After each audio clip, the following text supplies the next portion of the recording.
Hello, this is Earl Nightingale, and this recording, The Magic Word, is the first of 12 you'll receive in this series titled How You Can Lead the Field in the Modern World.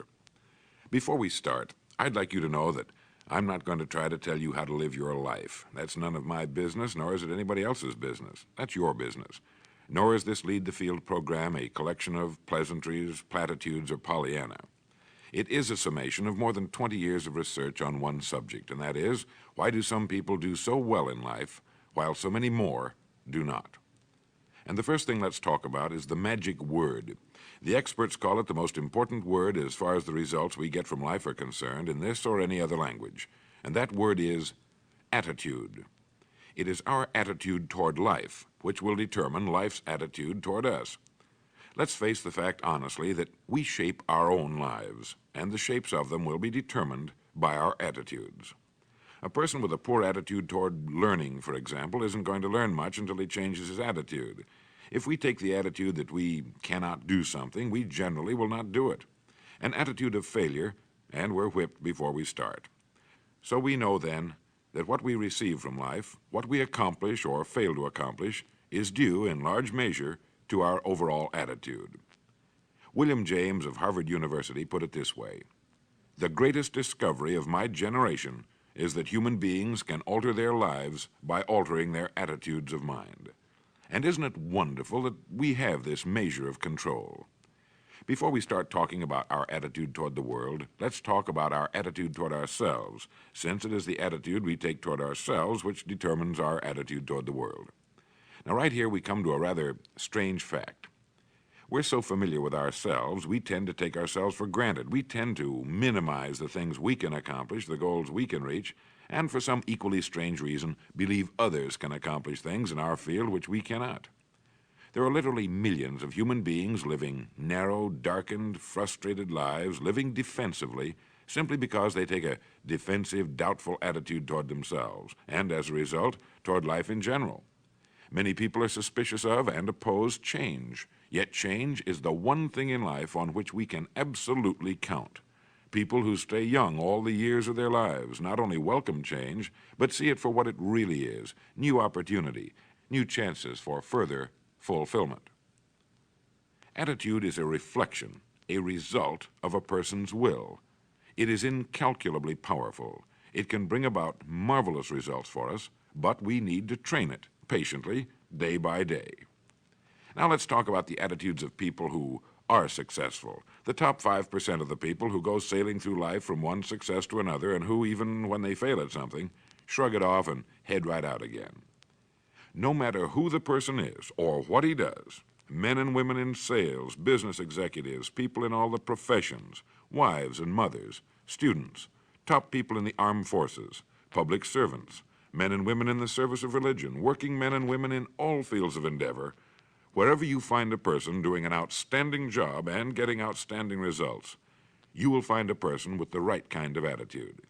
These people take the attitude toward themselves that they can accomplish what they set out to accomplish, that there's no good reason on earth why they can't be competent, successful. They have a healthy attitude toward themselves and, as a result, toward life and the things they want to accomplish. And because of this, they achieve some remarkable things, and they come to be called successful, outstanding, brilliant, lucky, and a lot of other things. They're quite frequently no more brilliant or outstanding than the majority of the people by whom they're surrounded. But they did develop the right attitude, and they found their accomplishments not too difficult, and many times surprisingly easy, simply because it seems that so few are really trying, really believe in themselves. Successful people come in all shapes and sizes and in widely varying degrees of intelligence, background, and so on. But they all have one thing in common. They expect more good out of life than bad. They expect to succeed more than they fail. If you want something worthwhile, take the attitude that there are a lot more reasons why you can have it than there are that you cannot, and set out to earn it. Go after it, work at it, ask for it, and 9 times out of 10, you'll get it. Our environment is really a mirror of our mental attitude. If we don't like our environment, we have to change our attitude first.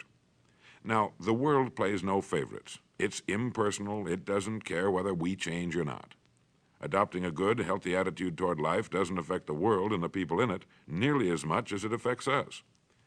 It would be impossible to even estimate the number of jobs which have been lost, the number of promotions missed, the number of sales not made, the number of marriages ruined by poor attitudes.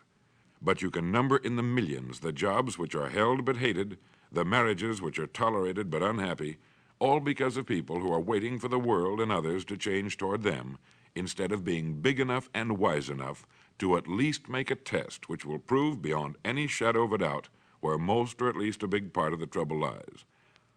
Studies made of the lives of literally thousands of successful people have shown that they radiate confidence, assurance, they expect success, and they get success. You can spot these people by the way they walk, by the way they look and act. You can feel it about them when they enter a room. They may be short and fat, or tall and thin, or any combination in between, but they have about them the attitude of success. In the record Greener Pastures, I'll get into this next statement, but right now I want you to realize, if you don't already, that in 5 years or less, you can get right to the top of the work you're now doing. I know this, but the important question here is, do you know this? The minute you do know it, you'll have this right attitude I'm talking about. The easiest and most effective means of forming a good attitude habit is to begin to act as though you have a good, positive, expectant attitude toward life. That's right. Begin right now to walk, act, and look as though you belong to this group. If you're already in the top 5%, you'll know what I mean. If you've never tried it, you'll be amazed at what happens. Actions trigger feelings, just as feelings trigger actions. Now, let me tell you of a little test you can make which will prove beyond any shadow of a doubt that a good attitude can change a person's life as dramatically as walking from a darkened room into the bright, clear light of day. Not long ago, I read a line which went, "Life is dull only to dull people." This is true, but it also could have read, "Life is interesting only to interesting people," or "Life is successful only to successful people." Now, what I'm trying to say is that you must first become, mentally, from an attitude standpoint, that which you wish to achieve. A famous restaurateur was being interviewed by a reporter who asked, "When did you become successful?" He replied, "I was successful when I was sleeping on park benches, because I knew what I wanted to do and that I would do it." In short, his attitude had been one of success, of expecting success, long before the material, the tangible rewards of success had been earned. We'll get into this particular phase of Lead the Field in record number 3, A Worthy Destination. But for now, remember that a person must act, look, and because of these things, feel successful before the success he seeks can come. Chances are you know people who seem to be what others call lucky. All kinds of good and wonderful things seem to happen to them, and they give the impression of happily sailing through life, having a wonderful time, and getting more accomplished in a year than most people do in 5. This has been figured out fairly scientifically, and if anyone will conscientiously go about the test I'm going to recommend, and stay with it every day for the next 30 days without fail, that person can join this small, happy, and extremely productive group of people. He'll find himself becoming lucky, as they say, and most of his problems will pretty well take care of themselves. Of this you can be sure. The results will be nothing short of amazing. Now, it makes no difference how good a person's attitude has been in the past. Anything can be improved upon, and it's the small refinements upon something already good that makes it great. So here's the test. For the next 30 days, act toward the world, everything and everyone with whom you come in contact, with the attitude which represents the kind of results you want to achieve. That is, if the result you want is more success in what you're doing, act as though you are already in possession of the success you seek. If you want others to treat you with admiration and respect, treat others with admiration and respect first. Have you ever stopped to think of this? Every human being on earth is the most important human being on earth as far as he or she is concerned. You may never get anyone to admit it, but it's a fact. So for the next 30 days, treat every person with whom you come in contact as the most important person on earth, remembering as you do so that as far as that person is concerned, he is. Now, the reason I say treat everyone in this fashion is mainly because this is the way human beings ought to treat each other, and because it will help you form a habit that will bring you amazing and delightful results for the rest of your life. Have you ever noticed that the higher you go in any organization of value, the nicer the people seem to become? You see, the bigger the person, the easier it is to talk to him, to get along with him, to do business with him. Do you know why? It's because he's got a good attitude, and people with the best attitudes just naturally gravitate toward the top. So for 30 days, act toward others and the world at large in exactly the same manner you want the world and others to act toward you. Treat your wife or husband as the person he or she really is, the most important person in your life, and the same with the children. Carry out into the world each morning for 30 days the kind of attitude you would have if you were the most successful human being on earth. And notice how it quickly develops into an habitual attitude. When a person does this, he should realize he has already placed himself on the road to what he seeks. He is right now in the top 5% of the people in this or any other country. He has prepared the ground and planted the seed. He has made of himself a magnet, an embodiment of that which he seeks. Before metal can be cast into a desired shape, the mold, the expectant receptacle, must first be fashioned. Before a building can be erected, the excavation must be made and the foundation laid. And before a person can achieve the kind of life he wants, he must become that kind of individual. He must think, act, talk, walk, and conduct himself in all of his affairs as would the person he wishes to become. He is then actually that person, and the things that person would have and do will naturally come to him. Almost immediately, a change will be noticed. Irritations that used to frustrate and annoy disappear. When some less informed individual gives you a bad time, stay on the track.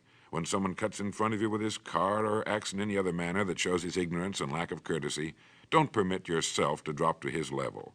Pity him, for that's what he really deserves. That's the very group a person doesn't want to belong to. And if he acts like them, well, let's face it, he belongs with them. There's nothing in the world that men, women, and children want and need more than the feeling that they're important, that they're needed and respected. They will give their love, their affection, their respect, and their business to the person who fills this need. So the magic word is attitude.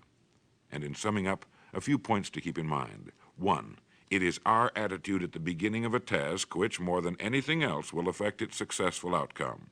2, it is our attitude toward life which determines life's attitude toward us. 3, we are interdependent. It is impossible to succeed without others, and it is our attitude toward others which will determine their attitude toward us. 4, before a person can achieve the kind of life he wants, he must become that kind of individual. He must think, act, talk, walk, and conduct himself in all of his affairs as would the person he wishes to become.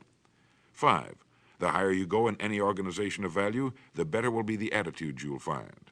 6, your mind can hold only one thought at a time, and since there's nothing at all to be gained by being negative, be positive. 7, the deepest craving of human beings is to be needed, to feel important, to be appreciated. Give it to them, and they'll return it to you.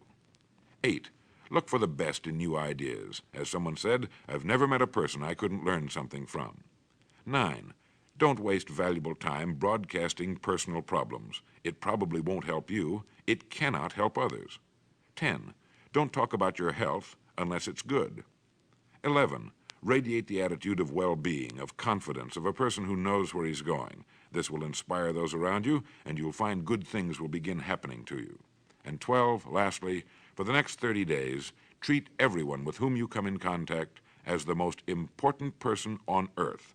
If you'll do this for 30 days, you'll do it for the rest of your life. In the next recording, I'll talk to you about greener pastures.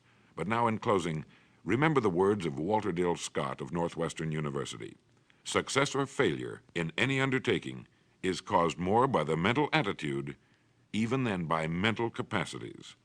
Thank you.